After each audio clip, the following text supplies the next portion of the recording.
Imagine करें कि आप पूरे 72 दिनों तक प्लेन क्रैश में एक ऐसी जगह में फंस जाएं जहां चारों तरफ बर्फ ही बर्फ हो, न कोई इंसान, न कोई मदद और न ही खाने पीने को कुछ हो। बस चारों तरफ आपको अपनी मौत का साया नजर आए। लेकिन तभी आपके साथ कुछ ऐसा हो जाए जिसकी आपने बिल्कुल उम्मीद नहीं की हो। कहानी की शुरुआत होती है 13 अक्टूबर 1972 में, जब एक रग्बी टीम अपना फाइनल मैच खेलने अमेरिका से चिले जा रही थी। ये एक नॉर्मल फ्लाइट थी।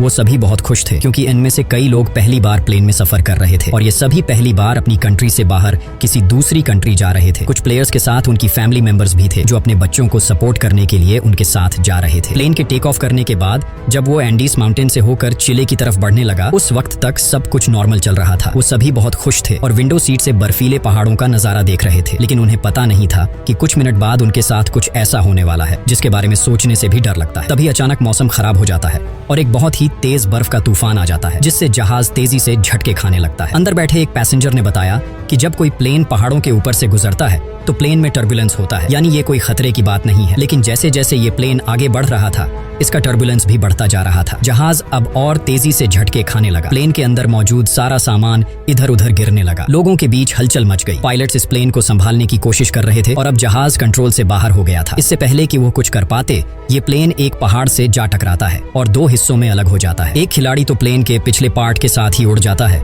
और हवा में गायब हो जाता है, जबकि प्लेन का आगे का हिस्सा बर्फ की एक बड़ी सी चट्टान से जा टकराता है। ये टकराव इतना तेज था कि प्लेन की सभी सीट्स एक दूसरे के साथ चिपक गईं और कई लोग तो इसमें कुचल कर मारे गए। अब जो लोग इस एक्सीडेंट से बच गए थे, उन्होंने खुद को संभाला और कैबिन में मौजूद बाकी लोगों को बाहर निकाला। कुछ लोग तुरंत पायलट्स के पास पहुंचे और उन्हें बाहर निकालने की कोशिश की, लेकिन इस दौरान ये दोनों पायलट्स भी मारे गए। ये बहुत ही दर्दनाक माहौल था। हर तरफ खून ही खून फैला हुआ था और चारों तरफ लाशें बिखरी हुई थी। इस प्लेन में टोटल 45 लोग ट्रैवल कर रहे थे, लेकिन इस क्रैश के बाद 18 लोगों की जान चली गई और सिर्फ 27 लोग जिंदा बचे। अब चूंकि इस जहाज ने शाम को टेक ऑफ किया था, इसीलिए थोड़ी देर में ही रात हो गई और बाहर का टेम्परेचर तेजी से गिरने लगा। ठंड इतनी ज्यादा हो चुकी थी कि वो लोग बर्दाश्त नहीं कर पा रहे थे। अब ठंड से बचने के लिए ये सभी लोग एक दूसरे से लिपट कर बैठ गए और वहां मौजूद सामान और डेड बॉडीज को यूज करके प्लेन के सभी होल्स को बंद कर दिया ताकि बाहर की ठंडी हवा अंदर ना आ सके। इन सभी की हालत काफी खराब थी और ये अभी भी काफी गहरे सदमे में थे क्योंकि उन्हें लगता है कि ये लोग अब नहीं बच पाएंगे। खैर, जैसे तैसे करके इन लोगों ने रात गुजारी और जब सुबह धूप निकली तो उन्होंने देखा कि 4-5 और लोग ठंड की वजह से मारे गए हैं। लेकिन अच्छी बात ये थी कि अब तूफान रुक गया है। जब ये प्लेन से बाहर आए तो उन्हें चारों तरफ दूर दूर तक बर्फ दिखाई दी। अब जल्द से जल्द इन लोगों को यहाँ से निकलना होगा क्योंकि वो यहाँ ज्यादा दिन तक जिंदा नहीं रह पाएंगे। उनके आसपास न तो कोई घर था, न ही कोई जानवर और न ही कोई पेड़ पौधे जिससे ये लोग सरवाइव कर सके। अब सबसे पहले इन लोगों ने प्लेन की सीट्स को बाहर निकाला ताकि प्लेन के अंदर सभी के सोने की जगह बन सके। इसके बाद उन्होंने घायल लोगों को धूप में लिटाया और बर्फ को पिघलाकर पानी बनाया। इसके बाद उन्होंने सभी लोगों का सामान इकट्ठा किया और कोई काम की चीज मिलने पर उसे एक अलग सूटकेस में रखते गए। अब जो लोग इस दुर्घटना में मारे गए थे, उनकी बॉडीज को प्लेन से दूर लाया गया और उन्हें बर्फ से ढक दिया गया ताकि उन्हें सड़ने से बचाया जा सके। और जब यहाँ मदद पहुंचे तो वो इन बॉडीज को साथ ले जा सके। जब चीजें थोड़ी सुलझ गईं तो इन लोगों ने थोड़ा आराम किया और थोड़ा सा खाना खाया। हालांकि ये सभी जानते थे कि ये खाना उन्हें तब तक चलाना होगा जब तक उनके पास कोई मदद न पहुंचे। इन सबको लगा कि अब तक गवर्नमेंट को पता चल चुका होगा कि उनका जहाज क्रैश हो चुका है और जल्द ही इन लोगों को रेस्क्यू कर दिया जाएगा। इसीलिए वो सब एक साथ बैठकर मदद का इंतजार करने लगे। असल में जिस जगह उनका प्लेन क्रैश हुआ होता है, ये एक वैली होती है जिसके चारों तरफ ऊंचे पहाड़ हैं, जिसकी वजह से यहाँ से निकलना इतना आसान नहीं था। अभी ये बातें चल ही रही होती हैं कि तभी ऊपर से प्लेन गुजरता है और ये सभी जोर जोर से चिल्लाकर अपनी मौजूदगी जाहिर करते हैं। लेकिन इसका कोई फायदा नहीं होता क्योंकि वो प्लेन काफी ऊंचाई पर था जिससे वो नीचे मौजूद फंसे हुए लोगों को देख नहीं पाता और प्लेन उनकी नजरों के सामने से होते हुए गायब हो जाता है। कुछ घंटे बाद रात हो गई और ये सभी एक्स्ट्रा कपड़े पहनकर प्लेन के अंदर छिप गए और अंदर मौजूद लगेज का इस्तेमाल करके प्लेन के सभी होल्स को बंद कर दिया। ये रात भी गुजर गई और अगली सुबह नैंडो नाम के एक आदमी को होश आया जो प्लेन क्रैश के बाद से ही बेहोश पड़ा था। नैंडो की हालत इतनी खराब थी कि वो अपने पैरों पर खड़ा नहीं हो पा रहा था, लेकिन इसके बावजूद वो अपनी बहन के पास गया और उसे गले से लगा लिया। जब नैंडो ने अपने पेरेंट्स के बारे में पूछा तो उसे बताया गया कि उसके मॉम डैड मर चुके हैं। ये सुनकर उसे काफी दुख हुआ। इधर बाकी लोगों ने दोबारा से बर्फ पिघलाई और थोड़ा पानी इकट्ठा किया और उसे पीकर गुजारा किया। उन्होंने जमीन पर एक्स का साइन भी बनाया ताकि ऊपर से गुजरने वाले जहाज को नजर आ सके। तभी एक और प्लेन उनके ऊपर से गुजरा जिसे देखकर ये लोग बहुत खुश हो जाते हैं और इन लोगों ने शीशे चमकाकर उसका ध्यान खींचने की कोशिश की, लेकिन ये प्लेन भी यहाँ से चला गया। इन लोगों को लग रहा था कि शायद इस प्लेन ने उन्हें देख लिया है और अब बहुत जल्द उन तक मदद पहुंच जाएगी। लेकिन एक रात और गुजर गई और कोई उन्हें बचाने नहीं आया। इसके बाद इस ग्रुप ने डिस्कस किया कि वो इस बंद इलाके में अपनी जान कैसे बचा सकते हैं। तभी उन्हें ख्याल आया कि प्लेन के पिछले हिस्से में कुछ बैटरीज पड़ी थी और अगर वो उन बैटरीज को ले आए तो उसकी मदद से वो प्लेन के रेडियो को चला सकते हैं और बाहरी दुनिया से कांटेक्ट बना सकते हैं। अब सभी को ये आइडिया पसंद आया, लेकिन इस काम को अंजाम देना इतना आसान नहीं जैसा वो सोच रहे थे, क्योंकि जहाज का पिछला हिस्सा जो क्रैश के दौरान टूटकर अलग हो गया था, वह पता नहीं अब कहाँ होगा। खैर, उन्होंने इस काम को अंजाम देने का फैसला किया। इसके बाद उन्होंने लेदर और कांच का इस्तेमाल करके कुछ गॉगल्स बनाई और ग्रुप के 4 लोग उन बैटरीज को लाने चले गए। लेकिन थोड़ी दूर जाने के बाद जब उन्होंने पीछे मुड़कर देखा तो उन्हें उनका प्लेन कहीं दिखाई नहीं दिया और अब उन्हें एहसास हुआ कि इतने सारे बर्फ के बीच किसी को भी उनका प्लेन नहीं दिखेगा और शायद इसीलिए अभी तक कोई उन्हें बचाने नहीं आया। अब ये लोग आगे बढ़ने की कोशिश करते हैं कि तभी वहां मौजूद बर्फ खिसकने लगी। ये देखकर डर के मारे इन लोगों ने वापस मुड़ने का फैसला किया। ऐसे ही कुछ दिन बीत गए और 1 हफ्ते बाद प्लेन में मौजूद सारा खाना खत्म हो गया। अब ये इलाका बर्फ से ढका हुआ था और आसपास न तो कोई जानवर था और न ही कोई पेड़ पौधे। इसीलिए अब उनको अपना पेट भरने के लिए कुछ न कुछ तो करना होगा। वो लोग पत्थरों पर जमी हुई मॉस खाने लगते हैं, जिसका टेस्ट बहुत ही गंदा होता है। यहाँ नैंडो ने कहा कि अगर उसे मरे हुए लोगों की बॉडीज भी खानी पड़े तो वह खुद को जिंदा रखने के लिए ये भी करेगा। जल्द ही इन सभी के बीच बहस होने लगी कि उन्हें मरे हुए लोगों को खा लेना चाहिए या फिर खुद भूख से मर जाना चाहिए। कुछ लोगों का कहना था कि ऐसा करना ठीक नहीं, जिसके बाद उन्होंने अपने पेट पर पत्थर रखकर गुजारा किया। ऐसे ही वक्त गुजरता गया और वक्त के साथ साथ उनकी भूख भी बढ़ती गई।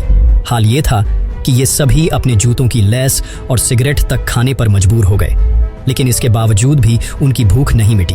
ऐसे ही कुछ दिन और गुजर गए और भूख के चलते नैंडो की बीमार बहन मर गई। नैंडो ने अपने माता पिता के साथ साथ अपनी बहन को भी खो दिया। अब मौत को इतने करीब से देखकर उन खिलाड़ियों में से एक, जिसका नाम कोको था, उसने अपनी फैमिली के लिए एक लेटर लिखा। समय गुजरता गया और इन लोगों ने जैसे तैसे करके खुद को 9 दिनों तक जिंदा रखा, लेकिन अब तक उनकी भूख इतनी बढ़ चुकी थी कि उनके दिमाग ने भी काम करना बंद कर दिया था और अब उनकी मौत उनसे सिर्फ 1 कदम दूर थी। अब उनके पास कोई और चारा नहीं था, इसीलिए उन्होंने उन डेड बॉडीज को खाने का फैसला किया।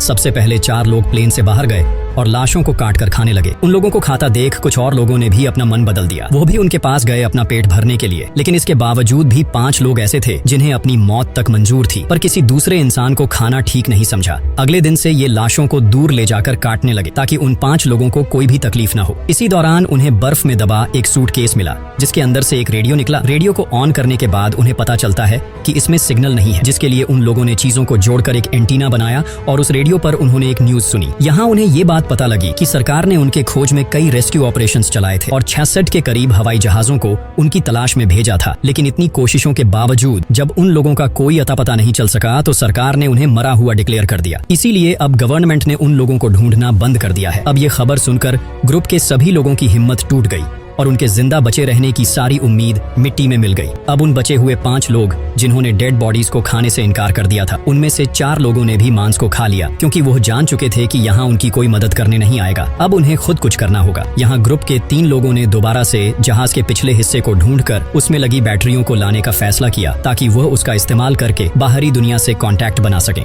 और उन्हें बता सकें कि वह अभी भी जिंदा है। इसके बाद 3 लोग प्लेन के पिछले हिस्से को ढूंढने निकल पड़े और कई घंटों तक चलने के बाद उन्हें प्लेन के कुछ टुकड़े मिले और साथ ही उस खिलाड़ी की लाश भी मिली जो क्रैश के वक्त उनसे बिछड़ गया था। उन्होंने उसकी लाश को दफना दिया और अपना सफर जारी रखा। घंटों की चढ़ाई के बाद ये सभी काफी थक चुके थे और इन बर्फीली हवाओं के चलते उनका सांस लेना भी मुश्किल हो रहा था। जल्दी रात हो गई और उन लोगों ने एक चट्टान की आड़ में छिपकर रात गुजारने का फैसला किया। अगली सुबह जब उनकी आंख खुली तो ये सभी बर्फ से ढके हुए थे और इन तीनों की हालत काफी खराब थी। इनमें से एक की तो आंखें तक जम चुकी थी और बाकी दोनों अपने पैरों पर खड़े होने लायक भी नहीं थे। अब इनमें आगे बढ़ने की ताकत तो बिल्कुल नहीं थी, इसीलिए ये सभी प्लेन के बाहर की लोहे की शील्ड पर बैठकर वापस लौट आए। उन लोगों को खाली हाथ देखकर पूरे ग्रुप में उदासी छा गई और उस आखिरी बंदे ने भी इंसानी मांस खा लिया और अपनी किस्मत को कोसता हुआ सो गया। ऐसे ही दिन गुजरते गए और उन लोगों ने जैसे तैसे करके खुद को 17 दिनों तक जिंदा रखा। लेकिन यहाँ बुरी बात ये थी कि पिछले 5 दिनों से बाहर का मौसम काफी खराब था। तूफान से बचने के लिए सभी प्लेन के अंदर बैठे होते हैं कि तभी एक बड़ा तूफान आता है और उस प्लेन को बर्फ से भर देता है और अंदर मौजूद सभी लोग बर्फ के नीचे दब जाते हैं। अब जो लोग ऊपर रह गए थे वो इस हादसे से काफी घबरा गए, लेकिन फिर उन्होंने हिम्मत दिखाते हुए बर्फ को खोदकर अंदर दबे लोगों को बाहर निकाला। अब सभी लोग तो समय रहते बाहर आ गए, लेकिन एक लड़की बर्फ बर्फ में काफी नीचे तक दब गई थी, जिसकी दम घुटने से उसकी मौत हो गई। लेकिन अभी ये लोग इस हादसे से अच्छी तरह संभल नहीं पाए थे कि तभी उन्हें अजीब सी आवाजें सुनाई देने लगती हैं। जब ये लोग बाहर की तरफ देखते हैं तो पता चलता है कि एक और तूफान उनकी तरफ आ रहा है, जो पहले से भी ज्यादा तेज है। एक और तूफान आता है और ये सभी दोबारा से बर्फ में दब जाते हैं। ये तूफान इतना तेज था कि पूरा का पूरा जहाज बर्फ से भर गया। कुछ लोगों की तो मौके पर ही मौत हो गई। अंदर फंसे लोगों के पास अब निकलने का कोई रास्ता नहीं था, जिसमें से एक साथी ने फटाफट जहाज की छत में एक छेद बनाया ताकि उन्हें ऑक्सीजन मिल सके और दम घुटने से बचा जा सके। ये लोग हाथ जोड़कर सिर्फ यही विश कर रहे थे कि अब उनके ऊपर और बर्फ न गिरे, वरना ये सभी हमेशा के लिए यहीं दबकर रह जाएंगे। कुछ घंटों बाद उन्होंने खुद को संभाला और कुल 8 डेड बॉडीज को इकट्ठा करके उन्हें कोने में रख दिया। अब 18वें दिन तक उन्हें अंदर दबे पूरे 2 दिन गुजर चुके थे और इन 2 दिनों के बाद उनका भूख से बुरा हाल हो गया था। अब जिंदा रहने का सिर्फ एक ही रास्ता था कि वो अंदर मौजूद डेड बॉडीज का मांस खा ले। लेकिन ऐसा करना इन सभी के लिए काफी मुश्किल था, क्योंकि ये सभी डेड बॉडीज उनके अपनों की थी। अब ये सब देखकर नुमा नाम के उस लड़के ने खुद का कंट्रोल खो दिया। वो गुस्से में आया और वो प्लेन की खिड़की को तोड़ने लगा। इस दौरान कांच का एक टुकड़ा उसके पैर में घुस गया, लेकिन उसके बाद भी वह रुका नहीं और बर्फ में छेद करता गया। और पूरे 2 दिनों की मेहनत के बाद ये सब ऊपर की तरफ छेद करने में कामयाब हुए, जिसके बाद वो सभी बाहर निकल आए। अब बाहर आकर ये सभी इतने खुश थे कि जैसे वो सब मौत के कैद से रिहाई पा गए हों। उन्होंने जिंदा बचे रहने की खुशी मनाई और फिर बर्फ को खोदकर प्लेन को बाहर निकालने लगे। इस दौरान नुमा नोटिस करता है कि उसके पैर में जो चोट लगी थी उसमें अब कोई दर्द नहीं है, क्योंकि बर्फ ने उसके घाव को सुन कर दिया था। हालांकि वो इस पर ज्यादा ध्यान नहीं देता और बर्फ को खोदना जारी रखता है। अब आसमान में सूरज निकला हुआ था, इसलिए उन्हें बर्फ को खोदने में ज्यादा परेशानी नहीं हुई और कुछ घंटों में ही प्लेन बाहर आ गया। अब धूप काफी अच्छी थी, इसलिए वे सभी प्लेन के पिछले हिस्से को ढूंढने की सोचने लगे। लेकिन उन्हें कोई आइडिया नहीं था कि वे इन बर्फीली रातों का सामना कैसे करेंगे। इसलिए उन्होंने थोड़ा और इंतजार करने का फैसला किया, क्योंकि गर्मियों का मौसम आने वाला था और इस दौरान इस चढ़ाई को पार करना थोड़ा आसान होगा। देखते ही देखते 34 दिन गुजर गए और अब मौसम पहले से थोड़ा बेहतर हो गया। अब जो लोग पहली बार प्लेन की तलाश में गए थे, उनकी तबीयत अभी तक खराब थी और वे दोबारा से चढ़ाई करने की हालत में तो बिल्कुल नहीं थे। अब कुछ घंटों बाद एक और बुरी खबर ने दस्तक दे दी। उन्हें ये बात पता लगी कि कोको के फेफड़ों में पानी भर चुका है और वो जल्द ही मरने वाला है। इन लोगों ने उसे बचाने की पूरी कोशिश की, लेकिन कोको भी मर गया। उसके बाद इन लोगों ने उसकी बॉडी को दफना दिया और उसके लिखे हुए लेटर को संभाल कर रख लिया। ऐसे ही 2 दिन और गुजर गए और 36वें दिन उन्होंने फैसला किया कि अगर उन्हें अपनी जान बचानी है तो जहाज के बैक साइड से बैटरियां लाकर बाहर की दुनिया को इन्फॉर्म करना होगा, वरना हम एक एक करके सब मारे जाएंगे। जिसके बाद ग्रुप के 4 लोगों ने ऊपर चढ़ाई करने का फैसला किया और उन 4 लोगों के नाम थे रोबर्टो, टिंटिन, नुमा और नांदो। इन लोगों ने ठंड से बचने के लिए ढेर सारे कपड़े पहने और प्लेन की तलाश में निकल पड़े। लेकिन कई घंटों तक चलने के बाद भी उन्हें उनका प्लेन कहीं दिखाई नहीं दिया। तभी नुमा की तबीयत थोड़ी बिगड़ने लगी और वह चक्कर खाकर गिर जाता है। यहाँ बाकी लोगों ने देखा कि उसके पैर की चोट में इन्फेक्शन फैल चुका था।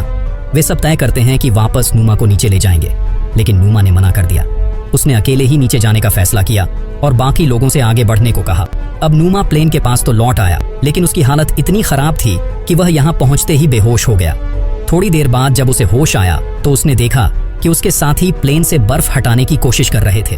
वो उनकी मदद करना चाहता था, लेकिन कमजोरी के मारे वह हिल तक नहीं पा रहा था। दूसरी तरफ वे 3 साथी कई घंटों का सफर तय करने के बाद उस जगह पहुंच जाते हैं जहां प्लेन का पिछला हिस्सा है, जो चट्टान से टकराने के बाद टूट गया था। उसे देखकर ये तीनों बहुत खुश हो जाते हैं। जब ये तीनों जांच करने लगे तो इन लोगों को बैटरियों के अलावा और भी बहुत कुछ मिला, जैसे कि ढेर सारे कपड़े, रम की बोतलें और सिगरेट के पैकेट। उन्होंने बैटरियों को प्लेन के रेडियो में डाला और बाहरी दुनिया से संपर्क बनाने की कोशिश की, लेकिन बदकिस्मती से रेडियो खराब हो चुकी थी। अब उनकी आखिरी उम्मीद भी मिट्टी में मिल गई। उधर नुमा की तबीयत भी बिगड़ती जा रही थी और अब उसका इन्फेक्शन पूरी बॉडी में फैल चुका था। प्लेन से मिला खाना भी अब खत्म हो गया, इसलिए ये सभी दोबारा से इंसानी मीट खाने लगे। उधर नुमा ने खाना पीना बंद कर दिया ताकि बाकी लोगों के लिए ज्यादा खाना बचे, क्योंकि वो ये जान चुका था कि अब उसकी जान नहीं बचेगी। अब ग्रुप के कुछ लोग एक बार फिर प्लेन के पिछले हिस्से तक गए, इस उम्मीद में कि उन्हें कुछ काम लायक मिल सके। इस बार उनकी किस्मत ने साथ दिया और उन्हें एक वाटरप्रूफ कपड़ा मिला, जिससे आपस में जोड़कर उन्होंने एक स्लीपिंग बैग बनाया। इसके बाद उन्होंने रेडियो पर खबर सुनी कि प्लेन क्रैश को 58 दिन गुजर जाने के बाद अब सरकार उन्हें ढूंढने के लिए एक आखिरी मिशन चलाएगी। ये खबर सुनकर सभी में दोबारा से जान आ गई और जिंदा बचे रहने की एक छोटी सी उम्मीद मिली। यहाँ कुछ लोगों ने कहा कि हमें यहीं रुककर उनका इंतजार करना चाहिए, जबकि बाकी लोगों ने कहा कि अगर वो यहीं रहें तो कोई भी उन्हें देख नहीं पाएगा। उस रात नूमा की तबीयत बहुत ज्यादा बिगड़ने लगी। वो अपनी जिंदगी की आखिरी सांसें ले रहा था। मरने से पहले उसने सभी से कहा कि जब वो मर जाए तो तुम सब मुझे अपना खाना बना लेना। ये अल्फाज कहकर नूमा की मौत हो गई। नूमा की इन आखिरी अल्फाज से सबको हिम्मत मिलती है और इन सभी को उसके पास से एक लेटर मिला। लेटर में नूमा ने लिखा था कि वो बहुत खुश है कि वो अपने दोस्तों के बीच मरा, क्योंकि उसे इससे अच्छी मौत नहीं मिल सकती। अब नूमा का लेटर पढ़कर सभी के अंदर एक अलग सा जोश आ गया और ग्रुप के 3 लोग दोबारा से मदद की तलाश में निकल पड़े। इन तीनों ने एक नया स्लीपिंग बैग और ढेर सारा खाना लेकर अपना सफर शुरू किया। इस बार इन तीनों ने ठान लिया था कि वो हर हाल में इन पहाड़ों को पार करेंगे और चिले तक पहुंचकर सभी के लिए मदद बुलाएंगे। ये तीनों बिना रुके चढ़ाई करते रहे और जब रात हुई तो वो उस स्लीपिंग बैग के अंदर सो गए। अगली सुबह उन्होंने फिर से अपनी चढ़ाई शुरू कर दी और पहाड़ की चोटी तक पहुंच गए, लेकिन ऊपर का नजारा देखकर मानो उनकी हिम्मत टूट गई। उनके सामने पहाड़ ही पहाड़ थे और इसका मतलब उन्हें अभी काफी लंबा रास्ता तय करना था। उनके मन में ख्याल आया कि वो सभी वापस मुड़ जाए, क्योंकि इस सफर को पूरा करने के लिए उनके पास 3 लोगों का खाना नहीं था। यहाँ टिनटिन ने अपना खाना उन दोनों को दे दिया और खुद वापस लौट गया ताकि ये दोनों इस सफर को पूरा कर सकें। हालांकि ये सफर काफी लंबा और चैलेंज से भरा हुआ था, लेकिन फिर भी इन दोनों ने हार नहीं मानी और आगे बढ़ते रहे। और फाइनली 10 दिनों तक लगातार चलने के बाद इन दोनों की मेहनत रंग लाई। ये दोनों एक ऐसे इलाके में पहुंचे जहां ऊपर के मुकाबले बर्फ काफी कम थी। इन दोनों को एक साफ पानी की नदी भी मिली, जहां रुककर उन्होंने ढेर सारा पानी पिया। तभी कुछ ऐसा हुआ जिसकी किसी ने उम्मीद नहीं की थी। उन्हें घोड़े पर सवार एक आदमी दिखा जो नदी के उस पार खड़ा था। पहले तो इन दोनों को घोड़े पर सवार आदमी को देखकर अपनी आंखों पर यकीन नहीं आया। वो समझते हैं कि जैसे वो सपना देख रहे हैं, पर जल्दी ही उन्हें समझ आ जाता है कि ये सच्चाई है। उस आदमी को देखकर उनकी खुशी का तो ठिकाना नहीं था। इन लोगों ने जोर जोर से चिल्लाकर उस आदमी से मदद मांगी, लेकिन वो आदमी उनकी बात नहीं समझ पाया, क्योंकि वह उनसे काफी दूर था और बहते पानी के शोर में वो कुछ सुन नहीं पा रहा था। इसलिए उसने एक पेपर और पेंसिल नदी के उस पार फेंकी ताकि ये दोनों लिखकर कुछ बता सके। और इन दोनों ने उस कागज पर अपनी सारी कहानी लिख दी। उसके बाद ये आदमी उस कागज को लेकर सरकारी अफसर के पास पहुंचा और खबर मिलते ही सरकार ने इन सभी लोगों को बचाने का मिशन चालू कर दिया। ये आदमी रोबर्टो और नांदो को अपने घर ले आया, जहां उन्होंने भरपेट खाना खाया। अब ये खबर पूरे शहर में आग की तरह फैल गई और बहुत जल्द वहां रिपोर्टर्स का मेला लग गया। अब बर्फीले पहाड़ों के बीच फंसे लोगों ने भी ये खबर रेडियो पर सुन ली और सभी खुशी के मारे उछलने लगे। इसके बाद उन्होंने अपने हाथ मुंह धोए और अपना अपना सामान पैक कर लिया। जल्द ही रेस्क्यू टीम रोबर्टो और नांदो को लेकर उस लोकेशन पर पहुंची और प्लेन क्रैश के 72 दिनों बाद आखिरकार इन लोगों को बचा लिया गया। इसके बाद इन सभी लोगों को शहर लाया गया, जहां ये लोग अपने परिवार वालों से मिले और शहर के सभी लोगों ने इनका हीरोज की तरह स्वागत किया। अब इन सभी लोगों को हॉस्पिटल में एडमिट किया गया। यहाँ इन सभी ने एक दूसरे की नहाने में मदद की और फिर इन लोगों को अलग अलग बिस्तर दिए गए। लेकिन उस रात भी ये सभी एक दूसरे के साथ सोए, क्योंकि इस हादसे के बाद ये सभी काफी गहरे सदमे में थे। कहानी के एंड में हमने जाना कि इस प्लेन में कुल 45 लोग ट्रैवल कर रहे थे, जिनमें से सिर्फ 16 लोगों की जान बच पाई। इसी के साथ सच्ची कहानी पर बनाई गई यह फिल्म खत्म हो जाती है। आई होप आपको यह कहानी पसंद आई होगी। वीडियो अच्छी लगी हो तो हमारे चैनल को सब्सक्राइब और वीडियो को लाइक जरूर कीजिएगा।